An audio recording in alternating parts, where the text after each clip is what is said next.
Vitamin D শরীরের অতি গুরুত্বপূর্ণ নিত্য প্রয়োজনীয় ভিটামিন।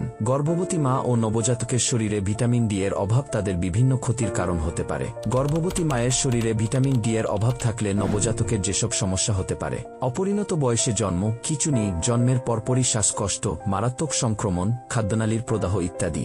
এসব কারণে নবজাতকের হাসপাতালে ভর্তি হওয়ার ঝুঁকি বেড়ে যায়। কারণ ভিটামিন ডি কমে গেলে শরীরের রোগ প্রতিরোধ ক্ষমতা দুর্বল হয়, প্লাসেন্টায় প্রদাহ দেখা দেয় এবং অন্ত্রে ব্যাকটেরিয়ার ভারসাম্য নষ্ট হয়।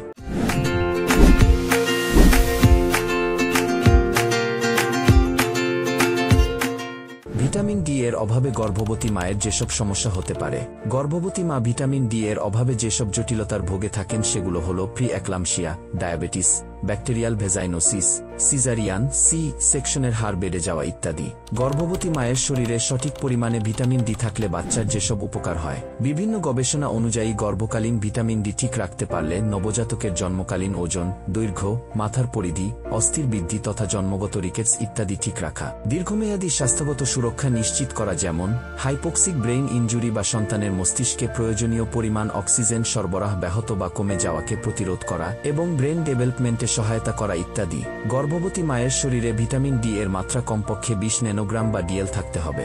ভিটামিন ডি এর অভাব পূরণে গর্ভবতী মায়ের করণীয়: প্রতিদিন কিছু সময় রোদে থাকা, সকাল 8টা থেকে 10টার মধ্যে অথবা বিকেল 4টার পর অন্তত 15 থেকে 20 মিনিট হাত পা ও মুখ খোলা রেখে রোদে থাকা। সূর্যের আলো থেকেই শরীর ভিটামিন ডি তৈরি করে। খাদ্য থেকে ভিটামিন ডি নেওয়া: ডিমের কুসুম, সামুদ্রিক মাছ যেমন স্যামন, সার্ডিন, টুনা, ইলিশ, দুধ ও দুধজাত খাবার ইত্যাদি থেকে ভিটামিন ডি পাওয়া যায়। তাছাড়া চিকিৎসকের পরামর্শ অনুযায়ী কিছু ভিটামিন ডি সাপ্লিমেন্ট গ্রহণ করা যেতে পারে।